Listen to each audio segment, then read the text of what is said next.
Hola a todos y bienvenidos una vez más a nuestro canal. Mi nombre es Elizabeth y el día de hoy les compartiré una nueva historia, un nuevo caso. Pero antes de comenzar con todos los detalles, quiero hacer una acotación brevemente, y es que, como algunos podrán notar, mi voz está diferente, y es que he tenido alergia por varios días y esto hace que mi voz esté un poco ronca. Pero espero que en los siguientes días esto pueda mejorar. Así que no quería dejar de grabar porque realmente quería contarles este caso y seguir trabajando, porque pues las energías las tengo y lo único que no tengo bien es mi voz, que también es fundamental, pero esperemos que esto mejore rápidamente. Antes de comenzar con los detalles del siguiente caso, quiero invitarles a suscribirse y a conocer nuestro segundo canal, Crónicas de un Crimen, donde conocerán la voz principal de ese canal, que es de Daniel, pero yo también voy a estar participando en una que otra ocasión, así que vayan rápidamente a suscribirse y a ver esos videos que están por allá y dejar su comentario, sugerencias, todas las mejoras que puedan realizarse también, esto son bien recibidas. Y bueno amigos, sin más que agregar, comencemos rápidamente con todos los detalles del caso del día de hoy.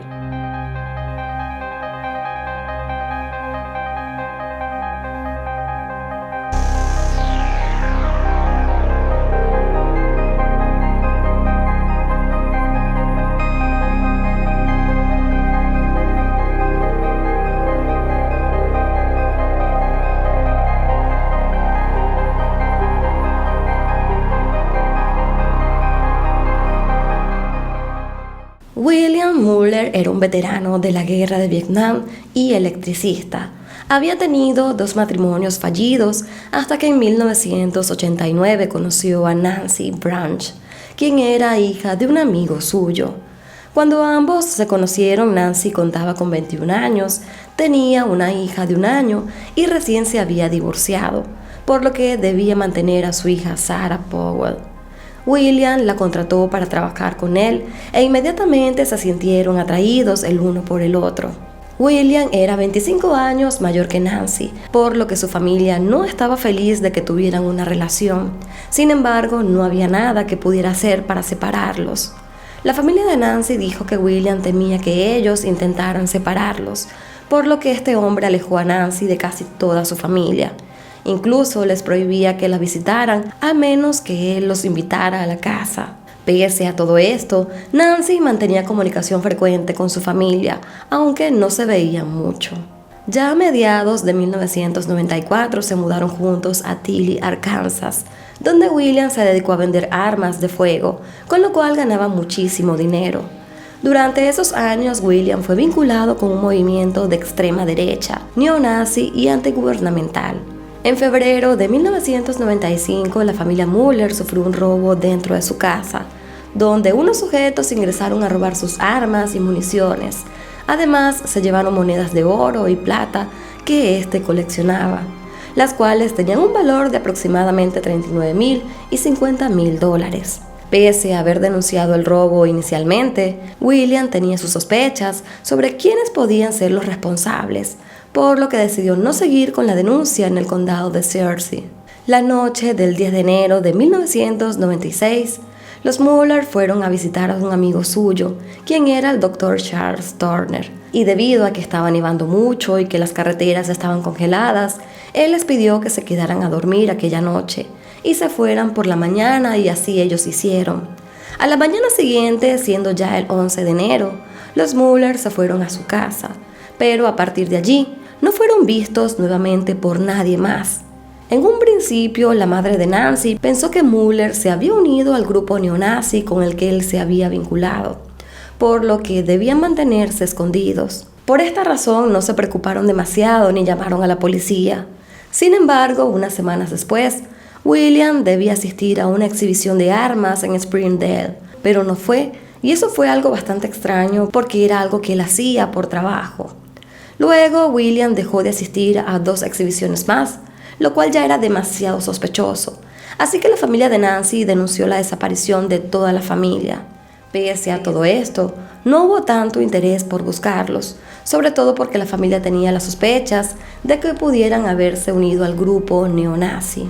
Pero definitivamente todo esto cambió cuando el 29 de junio de 1996, unos pescadores encontraron una pierna flotando dentro de un pantano cerca de Roseville, en Arkansas. Cuando las autoridades llegaron al lugar, encontraron 3 cuerpos dentro del lago. Todos tenían puesta su ropa de invierno y estaban con las manos atadas y esposadas, y tenían bolsas plásticas sobre sus cabezas. Los exámenes forenses revelaron que se trataban de William Muller, de 53 años, Nancy, de 28, y la hija de Nancy, de nombre Sarah, de 8 años. Por otra parte, la camioneta blanca de los Muller había sido encontrada a varios kilómetros del lugar. Esto casi un mes después de su desaparición, en febrero de 1996. Lo que le ocurrió a los Muller era claramente un asesinato. Sin embargo, las autoridades no tenían claridad en los hechos y, pese a llevar a cabo una investigación, no pudieron encontrar vínculos ni mucho menos sospechosos. Sin embargo, se supo que la casa de la familia había sido robada, por lo que se manejó la hipótesis de que el crimen se debía a esto. Pero las autoridades tuvieron un golpe de suerte cuando el 10 de diciembre de 1996, un hombre llamado St. Aines fue detenido por una patrulla de tráfico en Dakota del Sur. A este hombre se le incautó un rifle de asalto calibre 223, el cual posteriormente se identificó como una de las armas robadas a William Muller.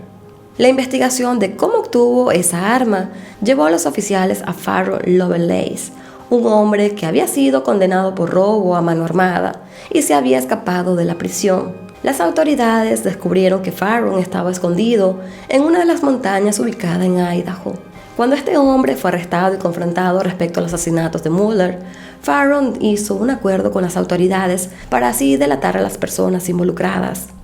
Para realizar el acuerdo con el FBI, Farron quería que las autoridades lo sentenciaran a una pena de muerte, ya que él no quería soportar estar más tiempo en la cárcel. Paralelo a esto, Sean también realizó acusaciones a otros sospechosos. Una de las personas que acusaron los 2 delincuentes fue a Chevy, de 25 años, otro miembro delincuente convicto y miembro activo de un grupo de extrema derecha, quien además conocía a William Muller. El 15 de febrero de 1997, unos oficiales de policía detuvieron el auto de Chevy por conducir con una placa vencida. Junto a él también se encontraba su hermano Shane Keogh, de 21 años, quien al ver a los oficiales inmediatamente les disparó. Esto provocó una persecución donde se generaron varios disparos, pero afortunadamente nadie salió herido, pero los hermanos Keogh huyeron. Desde ese momento se convirtieron en uno de los hombres más buscados de la zona. Se supo que se mudaron a varios estados del país e incluso la policía ofreció una recompensa de $60,000 por ellos. Pero 4 meses después, el 16 de junio de 1997, Shaney se entregó ante las autoridades e hizo un acuerdo con el FBI donde podían encontrar a su hermano de nombre Chevy, quien un día después fue arrestado en el estado de Utah. Shaney le dijo a los investigadores que Chevy había asesinado a los Muller y que en los meses posteriores se dedicó a vender las armas que le había robado a William. Shaney aseguró que delató a su hermano porque éste estaba teniendo un interés particular en su esposa, lo que había generado varios roces entre ellos. Como parte de un acuerdo con el FBI, Chevy pidió que no se le sentenciaran por varios delitos, pero el 24 de febrero de 1998, el juez decidió sentenciarlo a 24 años de prisión por disparar en contra de los oficiales en febrero. Según los relatos de los delincuentes, habían 2 personas más involucradas en el robo y también en el asesinato de los Muller. Uno de ellos era Daniel Lewis Lee y otro era Kirby Keogh, quien vendría siendo el padre de Chevy y de Shaney. La madre de estos 2 jóvenes también llegó a testificar ante la policía en contra de sus hijos y de su esposo, a pesar de que temía muchísimo en ese momento por su vida. Para entender un poco más el contexto de este caso y también conocer a las personas involucradas en el crimen, les voy a dar unas pequeñas biografías de todos ellos. Chevy nació el 29 de enero de 1973 en Orange Park, Florida. Sus padres eran Kirby y Gloria, quienes tenían otros 7 hijos más. Un dato curioso es que Kirby le puso Chevy a su hijo porque él era mecánico y le gustaban los carros Chevrolet, así que le puso Chevy. Al igual que William Muller, Kirby era veterano de la guerra de Vietnam y también se interesó por las creencias antigubernamentales y de extrema derecha. La familia Keogh tenía desconfianza de todo lo que fuera referente a las políticas de gobierno, incluyendo la educación pública, por lo que decidieron educar a sus hijos en casa. Kirby y Gloria se adentraron en la creencia de la identidad cristiana, de que los blancos son los elegidos de Dios y que estos deben de luchar por la preservación de su raza, y donde se promueven mensajes antisemitas. Incluso se hicieron parte de una comunidad de las naciones arias, donde les enseñaron sobre las creencias de Richard Gere, un líder supremacista blanco. Chevy creció en un ambiente bastante pesado, lleno de enseñanzas extremistas, y desde pequeño conoció sobre Bob Matthew, un neonazi que tenía creencias sobre una supuesta revolución de la raza aria. Ya en su adultez, Chevy siguió los mismos intereses de sus padres y también en la poligamia, con la excusa de que ellos estaban obligados a aumentar la población raza blanca, teniendo múltiples esposas y muchos hijos. Chevy también tenía el sueño de convertirse en un guerrero ario y fue vinculado a varios actos de terrorismo de extrema derecha en la década de 1990.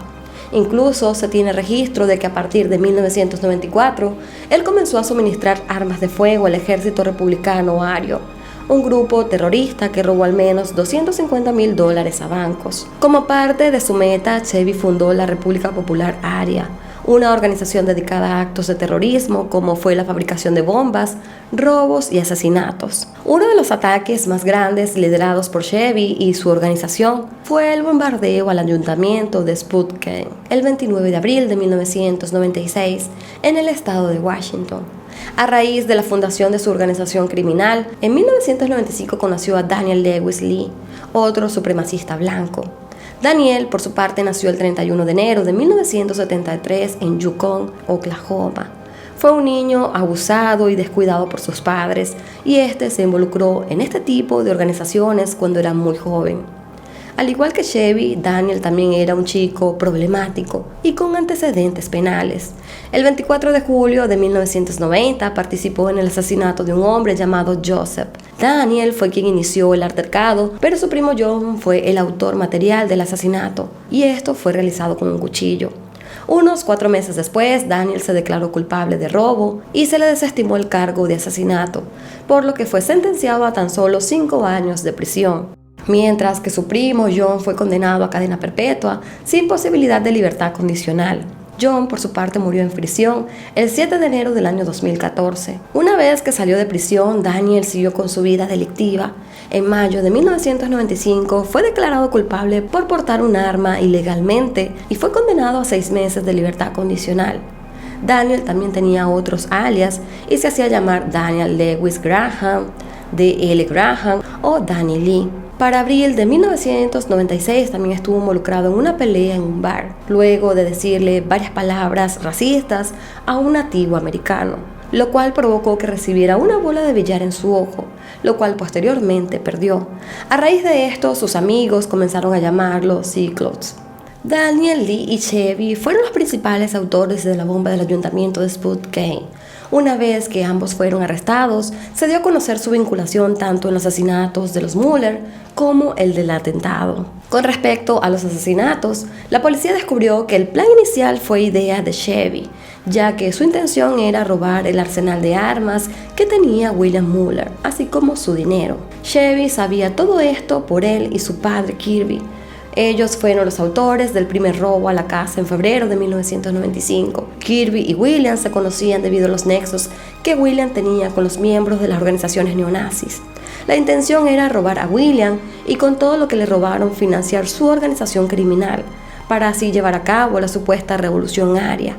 Durante la madrugada del 11 de enero de 1996, Daniel y Chevy viajaron desde Washington a Arkansas e ingresaron a la casa de los Muller, quienes se encontraban en casa del Dr. Charles Turner. Una vez que los Muller regresaron a su casa, los delincuentes ya estaban esperándolos en el lugar con la intención de torturarlos para hacerlos hablar con respecto a la ubicación de las armas y también del dinero. Cuando la familia llegó, los golpearon y los torturaron con un aparato de defensa personal con electricidad, incluyendo también a la pequeña Sara de tan solo 8 años. Las autoridades creen que los asesinos hicieron que Sara viera cómo asesinaban a sus padres antes de matarla a ella.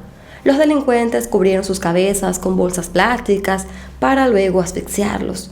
Luego de esto arrojaron sus cuerpos en el pantano y las cosas robadas las escondieron en un garage en un motel, el cual tanto Daniel como Chevy frecuentaban. El motel de Chandon era conocido por albergar a una cantidad de delincuentes y ser una especie de madriguera para los miembros de estos grupos extremistas, quienes dentro fabricaban bombas caseras. Incluso se habló de que en varias ocasiones se vio a Timothy McVeigh en el motel y que al parecer tenía conexiones con Chevy. Timothy era un terrorista de extrema derecha que fue autor del atentado en Oklahoma City, donde se detonaron explosivos en el edificio federal Alfred Murrah.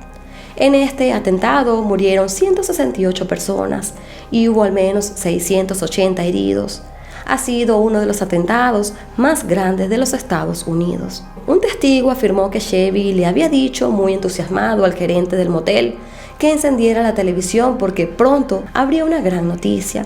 Esto fue el mismo 19 de abril de 1995, antes de que ocurriera el atentado, lo que hace pensar de que Chevy estaba involucrado en aquel atentado, o al menos sabía que esto ocurriría. Luego, Daniel Lee y Chevy fueron acusados el 12 de diciembre de 1997 del triple asesinato capital de la familia Moller, así como de otros delitos por robo y por ser parte del crimen organizado. El juicio de ambos asesinos inició en marzo de 1999 y culminó en mayo del mismo año.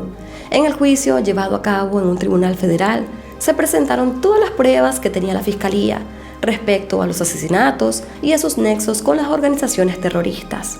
Una de las pruebas que tenía la fiscalía de la participación de Chevy en los asesinatos fue que en su casa se encontró la llave de las esposas con las que fueron encontrados los Moller. Se conoció además que parte del dinero que le robaron a los Moller lo usarían para comprar una casa en Idaho, que posteriormente convertirían en un centro de entrenamiento del APR. Finalmente, el 4 de mayo de 1995, Chevy fue sentenciado a cadena perpetua sin posibilidad de libertad condicional, mientras que Daniel Lewis Lee fue sentenciado a pena de muerte.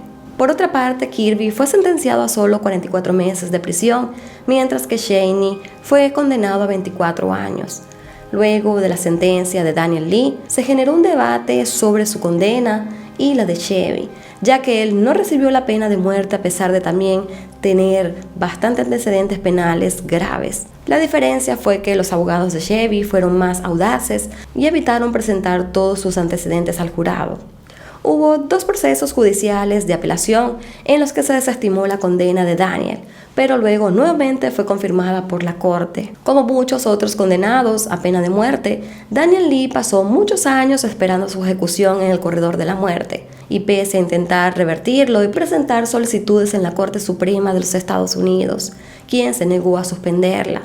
Después de muchos años sin ejecuciones federales, la administración de Donald Trump decidió llevar a cabo varias de ellas. Se pautó la ejecución de Daniel para julio del año 2020. Muchos grupos que abogaban por los derechos humanos alzaron su voz para intentar impedir que esto sucediera.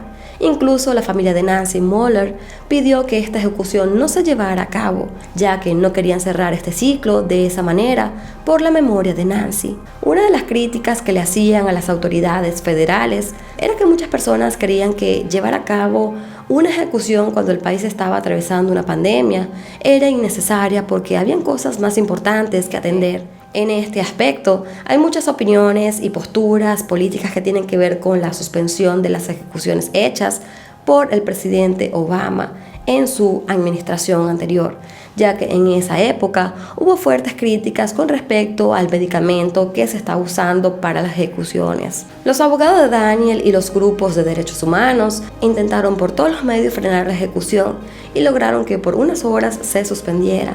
Sin embargo, durante la madrugada del 14 de julio del año 2020, se levantó la suspensión y se autorizó la ejecución de Daniel Lee, por lo que a las 8 de la mañana fue declarado muerto luego de recibir la inyección letal de una dosis de pentobarbital. La ejecución de Daniel fue sumamente polémica en Estados Unidos, ya que varias personas afirmaban que las inyecciones utilizadas eran inhumanas, ya que causaban dolor y un sufrimiento innecesario.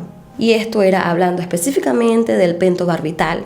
Afirman que es un fármaco que impide la respiración antes de que se detenga el corazón, produciendo así una sensación de asfixia, lo que causa también mucho pánico en los ejecutados, por lo que piden que se suspendan las penas de muerte hasta que no se encuentre un método de ejecución mucho más humana. Sobre este tema y a raíz de la ejecución de Daniel Lee, han surgido muchísimos debates sobre la pena de muerte y de las personas que están a favor y en contra de esto. Lo cierto es que aún no está claro por qué las autoridades federales decidieron buscar la pena de muerte contra él y no contra Chevy. Y bueno amigos, estos fueron todos los detalles del caso del día de hoy. En este punto me gustaría saber la opinión de ustedes con relación a todo lo que les acabo de contar, con toda la información que encontré y pude recopilar. Y bueno amigos, en pantalla van a estar apareciendo todas mis redes sociales por si desean seguirme y estar en un mayor contacto conmigo. También les recuerdo que una forma de apoyar el contenido que estamos realizando es dándole un me gusta y compartiendo cada uno de estos videos con sus amigos. No olviden de suscribirse y de activar la campanita de notificación para que YouTube les avise cada vez que yo suba un nuevo video. Sin más que agregar, yo los quiero muchísimo, me despido y nos vemos hasta un próximo video. Bye bye.